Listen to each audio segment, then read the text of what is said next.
Hello, and welcome to For Better or Worse, a movie and TV podcast, the podcast where we talk movies and TV. Follow us on Instagram at FBOW_podcast, and where you can see reels and like posts and subscribe to us. And also and subscribe to us on YouTube at FBOW Podcast to see shorts, full episodes. Also to see fun new 3-minute reviews, to show your support and tell us you like us. Toby's 3-minute reviews. And I'm Toby. And I'm Gino. And today we're going to be talking about The Bear on Hulu or FX. We watch it on Hulu. It's like FX, but it's on Hulu. Do you see our people who are listening to the audio version? We're wearing aprons. And ask us how many times we've worn these aprons. I've worn this apron probably twice. I think once was Thanksgiving. Really upsets me because it's Game of Thrones and it says dinner is coming. Toby saw me watch one episode of Game of Thrones. He's like, he likes Game of Thrones. I'm going to give him a Game of Thrones gift. Even though we watched all of them. And then season 8 happened. And then season 8. And then they ruined it. And that was a cute gift if you're ever thinking if like your significant other likes cooking. Like, I got you an apron. I got you a book on how to cook meat. Girl presents are so good. Listen, we go with the theme. Yes, of course. That's our review of Game of Thrones, by the way. Good first 7 seasons, and then season 8 ruined everything. Yeah, I guess we're never going to review it. All right, The Bear on Hulu. Mm-hmm. Did it make you hungry? It did. Oh, my God. Did it make you... Okay, so let me review Toby real quick. Let me just do a review of Toby. Toby doesn't cook. Toby never cooks. Toby watched like 2 episodes of this show and was like, I'll do vegetarian. Master chef now. And I watched a couple episodes. What did I cook recently? I was in the kitchen, like doing like multiple things, whatever. So like, it's going to make you want to cook, which is a good thing I can say about this show. I'm doing my non-spoiler reviews, I guess. That's fair. Good characters, good actors, Season 7, episode 7, I mean, if that doesn't get nominated for an Emmy for like cinematography or something, that's a crime. So for me, definitely for better, Toby. Yes. Non-spoilers, guys. I watched it twice. I watched it by myself, and then I made Gino watch it because I was like, we need to talk about this. So I also thought the acting was wonderful. The character development in 8 episodes that are like, I don't know, 30 minutes long, 40 minutes long is insane. Short episodes. What? Short episodes, yeah. Short episodes, and like the amount of just like meat in the episode is awesome. It's like a great underdog story. Who doesn't love those? And it makes you hungry. Like I could go for, what is it, an Italian... It's Italian beef sandwiches from Chicago. God, I'm so hungry right now. Never had one. I'm making ribs for dinner, so I'm just going to keep wearing this. Yeah, I hope so. Yeah. I'll get a picture. I would say also, like, just the tension of being in a kitchen. So I worked in a kitchen for about a month. When I was 14, I worked at, like, a really crappy, gross yacht club in, like, big quotation marks. So I was, like, the prep cook / busboy / whatever. Mm-hmm. So, like, I have some experience in a kitchen. And my dad's a chef for like 40 years at this point. So I have like some knowledge of it. And you know what, Tobes? Round of applause. They drank from the plastic cup container thing. They did it. That's like the one thing on Twitter. I don't know Twitter. That's like the one thing on like the things that I've seen where people are like, they drank from the plastic to-go containers. They are accurate. This is accurate. And it's like, all right, if they did it, they got it done. I thought Jeremy Allen White did like a great job of like playing. He's like a nice guy, but like you can tell he's an a-hole, and like when he gets upset, he gets like very upset. Right. Pretty accurate. We can talk about that. Yeah. And since Gino just shared his experience in a kitchen, I feel like I feel compelled. Flees from every kitchen. Runs away. So I was a bartender. I bartended at a restaurant for 4 nights, Mondays only. Made it 4 nights. Good job. The busiest nights. Did it. But really my experience, if you guys ever watch Top Chef on Bravo. What season? I don't remember what number, but I was on the season where they were in Boston, and I worked their Restaurant Wars episode. You see me like several times. I'm going to have to try. You're in like the background, like bussing something. Yeah, right? like several times. Like I'm not even kidding, you guys. You could just Famous. totally recognize me. Famous. And I'd never been, but you have to say all the words like corner, Yes, chef. behind. Yes, honestly, they nailed it. Yes, chef. For my 4 hours working, it was fantastic.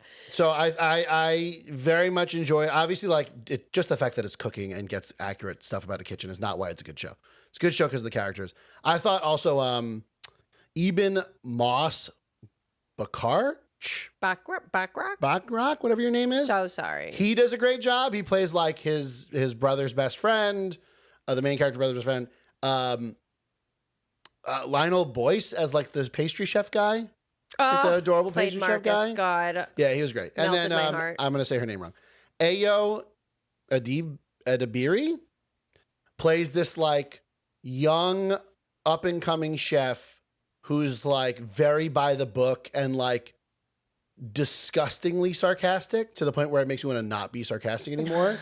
Like a very unlikable character, but like she's just trying to make the place a good restaurant.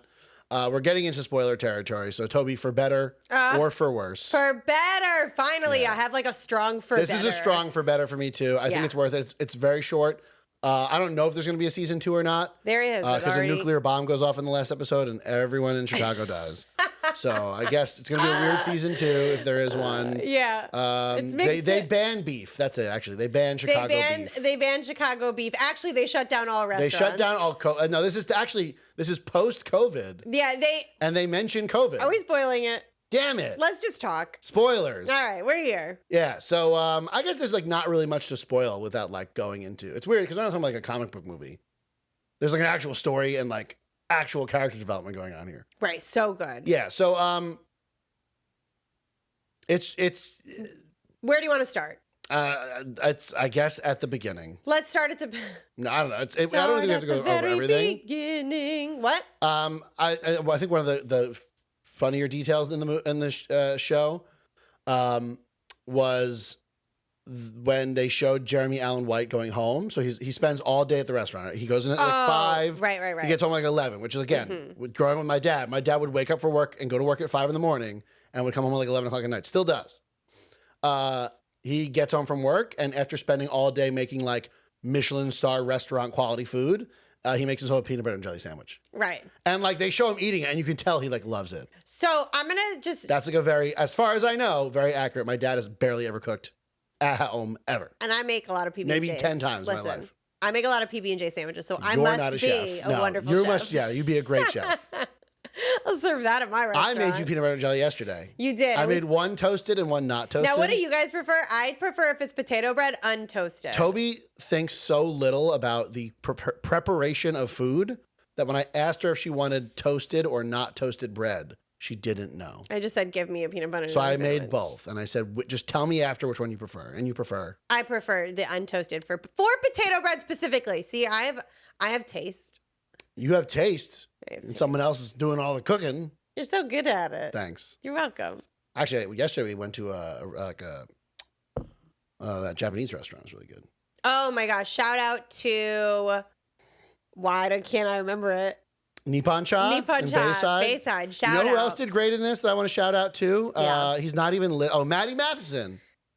I was like, so we're watching the first episode, and he I think the owner or the brother's friend. Yeah, we got to talk about the story, but you can keep going. The story is basic. So No. Finish your Maddie Matheson story. Don't go all over the place. Matty Matheson is he liked the tweet. I'm like, oh, that's funny. Matty Matheson's like a well-known right. internet chef. It's funny that they put that detail in. Toby's like, he's in the show. I was like, Toby. I know. Listen, I held a really big secret, which we'll get into. So anyway, essentially the story is you have this young, wonderful chef whose family owned a restaurant and his brother owned it. But his brother committed suicide. Find out he was a drug addict. You find out, yeah. Right. John so, Bernthal plays the brother. which was my secret that I kept from you because I like John Bernthal. And you don't find that out until episode 5. Yeah. So you just hear everybody referring to Mikey and Michael and you're like, okay, but who is he? And then you find out and Gino's like, oh, cool. So anyway, so he leaves the restaurant to his little brother, Carmen or Carmi. And the restaurant is very poorly run. It's very messy, very different from what he's used to, what Carmi is used to with his He's a best freaking restaurant in the world. He won. I forgot what the name of the award is, but not the Michelin star. He won like the James Beard or whatever like the award for chefs is. Yes. So he's like the best chef. Exactly. So he's really, the story is essentially him turning this place around, gaining the respect of the chefs that he's working with, and increasing the value of the restaurant. Right? And yeah, I mean, they make it pretty clear that the restaurant stays open because the brother deals drugs out of the back of it, and like that's why it stays afloat. Right. So like he has to come in and be like, well, now we're not doing that. So how do we make this a functioning restaurant? Right. And like it's just a restaurant. What is cool is that you have Sydney, who comes in, who's this young chef, and she went to CIA, Culinary Institute of America. We know that because we had a friend that worked. We had a friend that worked there. She wasn't a chef though, so useless. I don't know if she can cook either. I think she cooks more than me. I mean, like anyone cooks more than you, Toby. Yikes. He's not wrong. Yes, Ayo Edebiri plays like, for me, a very unlikable character. She's not a bad guy. She's not. She has a very forceful personality where she wants her ideas implemented immediately. They are good ideas, but not completely thought through. And we do get to find out a little bit about her backstory. So she tried to open up a catering business that went really well, but then I guess was too popular and like fell and like COVID. Maybe. And so she went bankrupt, and now she wants to work at this restaurant. You later find out that she wants to work there because Carmy was the best food she's ever eaten. So she like follows him. Right. So now she gets the chance to like work under him, and they build a really fun, or not fun, because the chef's well-running restaurant. Yes. Like, and you can see it because in the beginning, like only like Carmen wants to have like a little bit of a uniform. He wants them all to wear like the same apron, and like no one else wears it. But then slowly, as the show goes on, you see more and more characters like buying into it. It's so cute. I want to point out Tina, Lisa, played by Liza Colon Zayas. We started watching the show. In the beginning, she's such a biatch. Like she's so like just mean. She did and, such like, a good job sabotaging the sous chef. And you again, as the show goes on, and I guess the food convinces her. Like, Carmen and Sydney make such good food. It basically convinces all of the other people, like, oh, okay, even though what they're doing is totally different and annoying, right? Gotta listen to them. Well, and not only like that they make good food, they also teach really well. So like he turns Marcus because like he improves Marcus's bread. Marcus is the pastry chef and he makes bread, and like Carmi's like, try this. And he does it, and he turns. I think for the meat prep, for Ibra, who's played by Edwin Lee Gibson, so fun. One of my favorite characters. He's got great one-liners. He just gets turned because Carmi is good, and he wants to be respectful. Food shuts everybody up. Exactly. But with Tina, it was different. Tina needed her food to be better. Right. So she was like doing, I feel like the bare minimum essentially. Yep. And not really following orders. And then at some point, there's like a flip that switches where she's like, "Oh, I'm better." A switch that flips. Flip that switches. A switch that flips. And she starts doing better. And that's the moment when they have all of the chefs, and now they have to turn.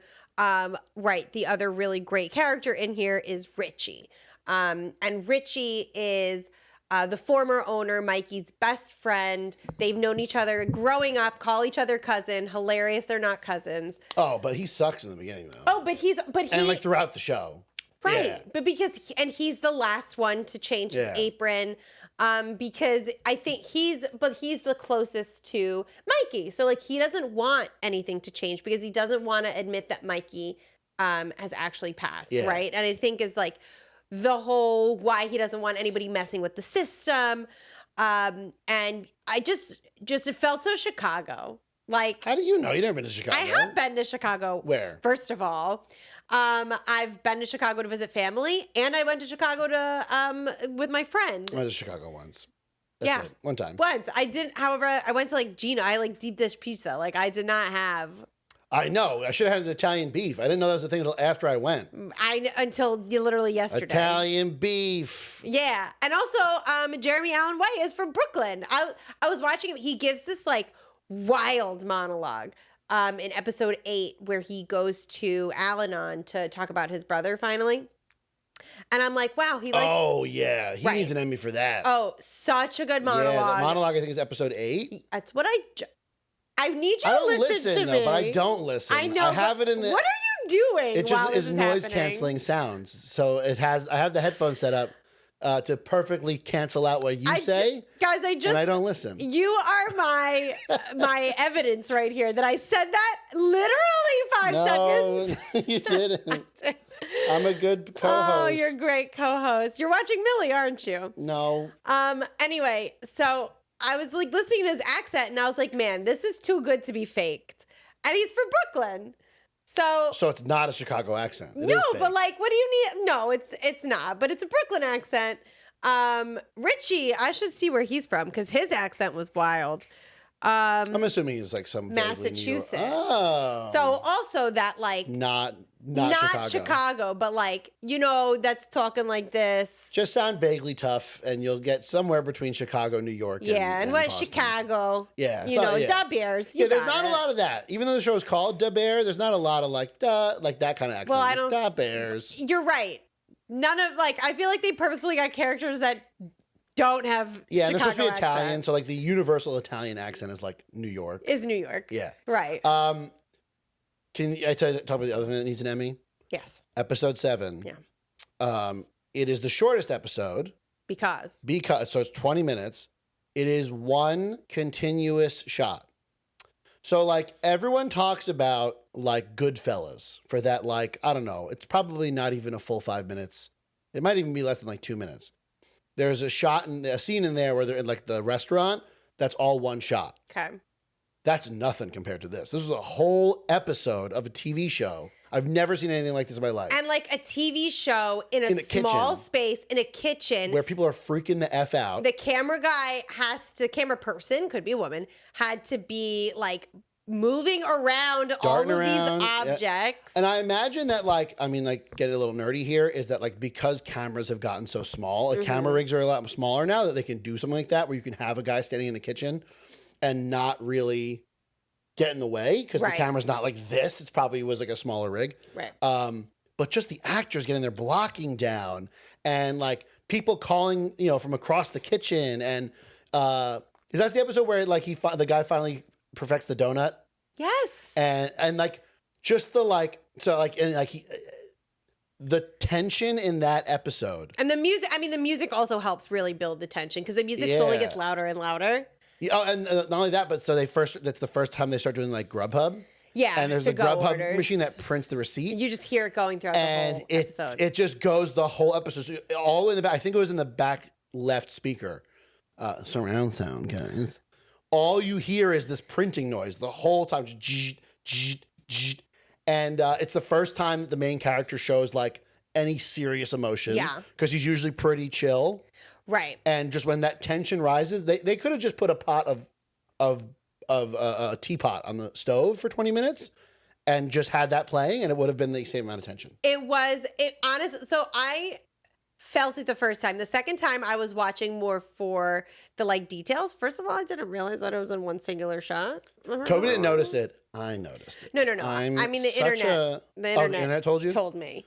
You didn't see the camera guy running after the characters? No, I also don't really notice when like you take different shots, like when the camera stops and like goes to somebody else's face as opposed to like swinging to the other person's face. I mean, like not for nothing, Tobes. Our podcast is one continuous shot. Right, but there's We're no like profesh. movement. Shh. So professional. One shot. One Look, shot. the camera is one shot. One shot. What the only thing that bothered me, I think this is because they have to do this. So when you watch on Hulu, even though we don't pay for the Hulu we have commercials on Hulu. Yes. But for this episode, they don't show commercials. But I guess it was made originally for FX for TV. So in the middle of the episode, the screen goes black for commercial breaks, but then just continues right where it left off. So I would like if they're going to show it without commercial breaks, just like re-edit the episode to not have those little Right. 1 second black Shouldn't be too hard. spaces. And I think that would be just perfect. Because then you can actually see It's and like all get that full one effect. thing. Yeah, it kind of And- takes you out of it when the screen goes black for a second. Yeah. So like that, I mean, that episode, the whole thing, I'm like thinking about it and just freaking, and like It's my not heart fun. hurts. It's not a fun episode to No, watch. I told Gino it was the best one. You're stressed the whole Yeah. time. But it takes a show that was like just a very good show on Hulu to, wow, that was one of the greatest episodes of TV I've ever seen in my life. This is something different that I haven't seen before. I want to tell people about this. Exactly. I told so many people. I was like, "Did you guys watch The Bear? Yeah. Like, please talk with me." So I would not be surprised if as more people watch this show, you'll hear people talk about, oh, episode 7. It's that good. It's that impressive of an episode of TV. Well, I mean, that's even why I watched it. I've been hearing about it like in the background of other podcasts they listen to. Just like people have been saying you really need to watch it, and I'm like not picky about what I watch. Toby watches that's why we're doing the 3-minute Toby reviews. Right. Because Toby watches so much stuff that I refuse to watch. Exactly. Like I watched Love Island UK. I watched The Bear. I watched The Bachelorette, you guys. I still do. I watch Millie swatting this fly. Exactly. She's so bad at catching them. But so that was just such a great episode. And most of the episodes though have different beats where like you're freaking out in the kitchen and then you slow down. Yeah. This one though was just There's the one episode where they ride. do catering to like raise money. Yeah. And they freaking Xanax the kids. So funny. Yeah. So it's not, the show's not a comedy. I think, and I'm seeing this pattern a lot, I guess more recently, where like normal life is like mostly serious with some funny parts.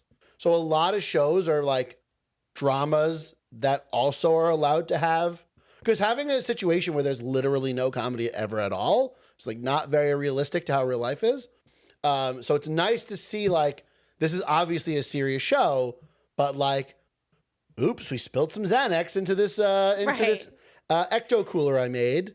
And the uncle was like, I like it Whatever. this way. This is Yeah, fine. it's better. These crazy kids. Yeah. So like the show is not a comedy, but it allows the funny to happen when it naturally happens. Which I just can't say enough good things about the show. There's not much I can say about the show that I thought was bad. no. And I want to point out, so there is going to be a season 2, and there are a lot of like questions. But I thought they knew Chicago. Oh, and right. banned Chicago's They gone. banned beef and also Right. Zombies took over, banned beef. the Cubs won the. Did they do that yet? The Cubs won. They won the World Series, right? That was like a thing for I like don't 100 know. years. Who knows? They won. They won recently. Okay. But so, right, like one of the things is we didn't really learn about Mikey. We know that Mikey did like a lot of crazy things. A lot of drugs and killed He himself. put money in sauce. Yeah, that's something I want to know. Okay, I want to know more about, because the whole show, they show San Marzano tomatoes cans everywhere in the background. Everywhere. Which makes sense because like they're in a restaurant. That's like the tomatoes you're supposed to They use. used to make spaghetti, like I'm too cheap to buy those ones, but those are the good ones. right. And so like spaghetti was one of their main dishes that the brother that like Carmi took off. He's like, it doesn't make I sense. don't want to make spaghetti, whatever. And then Mikey leaves him a letter that Richie, the friend, finds, and then he doesn't want to give it to Carmi because he like doesn't want to admit that Mikey's dead. So he just puts it back where the hiding spot was. He doesn't doesn't burn it, doesn't throw it out. He just puts it back. Literally this happens episode 2, 3. Yeah. So you open the thing and it says like, hey, here's the spaghetti recipe. Like, make the spaghetti. So Carmen makes the spaghetti, and inside all of the San Marzano tomato cans are like wads of hundreds, which like pays off all of the debt that the restaurant has, and also allows them to close the restaurant and like rebrand it into a new restaurant, like remodel it. What? Like, who does he know at the factory? Like, what is the, like, where, right? Who is, did you open them and reseal them? Like, Right, I don't there's no think better so. stuff. Whose money is it? Is this drug money? I don't understand. Are you stealing from the San Marzano tomato people? Is it from them? Is it Italy money? Is it a tomato that turns into Tomato money? Oh. It's tomato I'll take money. it. Tomato money. I have tomatoes in the back. You Everyone think if we knows there's open money them, in tomatoes. Those it's $2. Honestly, and I saw a good tweet that was, this is a fun play on there's always money in the banana stand. Right, from Arrested Development. Yes. So, It's like, in the banana stand. The files are burn in the it tomatoes. in the tomatoes. All right, they burn the burn the banana banana stand. That's so funny. Arrested Development is such a good show. Arrested Development was written by, The which we Russo just found out brothers. the Russo brothers. Apparently their new movie's bad. We got to watch that. We do, The Gray Man. We got to review some bad movie. Yeah, not a problem. Love bad movies. Oh, so anyway, so we have to find out more about Mikey and what went on there. Right, we have to see their new restaurant, which is the Bear, which was, I think it's alluded to the fact that like Carmi and Mikey wanted to open up a restaurant together with the whole vibe, probably call it the Bear. Their last name is Berzano. Berzano. I think people call Mikey the Bear. Yeah, that's his little nickname. His sister's nickname is Sugar. Nice to see Abby Elliott. Oh, Sugar Bear. Oh, cute. Carmi Bear. Little Teddy Carmi Bear. And so Abby Elliott is in this. If anybody watched her in her time on SNL, that's where I recognized her from. She was very good. Also hilarious that they don't like her husband. Because he sucks. Pete, because he's bored. And he's a Cubs fan. But he was so sweet. So he was doing all these things. He was saying all these things to Carmi that Carmi wanted Mikey to say, like, I'm so proud of you. I know it took a lot of and he's just like, whatever. Effort. I know. Poor Carmi's like, I don't want to hear from you, you boring dude. You also get to see like Richie like has a daughter, and so like you see a little bit of that dynamic, which is really sweet. But you don't see them together though. No, but you like he talks about his daughter, he talks to his daughter. We also like never see, so we get mentioned that Carmi has parents. His mom is nuts. They keep saying, and their dad, it seems like, left them. So like I would like to see, like, we saw one scene of them being like a cute little like sister brothers. Yeah. You know what? I'm going to say something I think a little controversial. I think this is a perfectly self-contained season 1, and I would be okay with this just being a mini series, and that was it. Like, I think it told a good story of like a man who obsesses over his work in order to avoid the problems in his life, right? There's a lot of stuff where there's a lot of scenes of like him doing things and like ignoring the nonsense around him and whatever, and like just focusing on his work, that it boils over into a head and he has to make amends and deal with his problems, and that makes him a better restaurateur and yada, yada, yada. I guess. But there, I mean, like, would I be upset with the season 2? No. No, I also agree that it could be like a fine thing, but like, no. I want a season 2. I want to see more Carmi. I want to see more Marcus doing pastries. I thought. Oh, he was great. He's so cute. Do you know what one of my favorite scenes is? You don't. I'm going to tell you. It was between Sydney and Marcus when Sydney has Marcus over and cooks him dinner. And that's when you learn that why Sydney's working for Carmen in the ridiculous meat restaurant. Exactly. Is because but like where Gino was talking about how like you have a drama with like some humor. They had the best banter. Like I really wonder if it was scripted or not, where like she's explaining to him like how she started, and she was like, well, I went to the CIA, which is the Culinary Institute of America, and he's like, thank you for pointing that out. I thought you were a spy. And like they have, because he's like just like a McDonald's guy who like works at, then like got a job. Yeah, but obviously he's not an idiot. I don't know. Some people don't know CIA. Of course not. Go to McDonald's and ask them what CIA is. Okay, but like he didn't think she was a spy.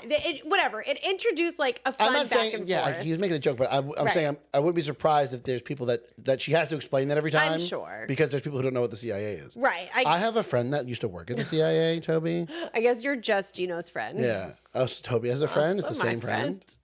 So apparently my dad, one of his proudest moments is he used to do competitions in college for like sugar statues, and he would like beat the kids from the CIA. It's impressive. There you go. Good job. Didn't go to CIA though. No. Self-taught? No, he went to like a SUNY, I think. Oh, I forgot which one. I don't know. I don't know where your dad went to school. I think I think he went to a SUNY for like culinary for like 2 years. My mom went to a SUNY too. Yeah, but I don't think it's open anymore. It was like upstate. Yeah. My mom's, I think, is closed too. Okay. Maybe they went to the same school. Maybe they did. Weird. Destiny. But yeah, any final thoughts on The Bear? No, watch it. Watch it again. Watch it twice. I wish it wasn't on Hulu, I guess. That's the only thing I have to say. Because we have commercials. Like Hulu's the crappiest streaming service of all of them. We get it because it comes with Disney Plus. Also, and like not true. You're obsessed. I had Hulu first. So like I don't like Hulu. I think it's the worst of all of them. So like I wish it was on literally any other platform. But that's it. Yeah, I'd say definitely for better. Definitely go watch it. Let us know what you think. Like, seriously, talk to us. We just want to talk to you. Oh my God, we just want to talk. We just want to talk, you guys. Comment on our cat. Yeah, look how cute she is joining us. Okay. For the bear.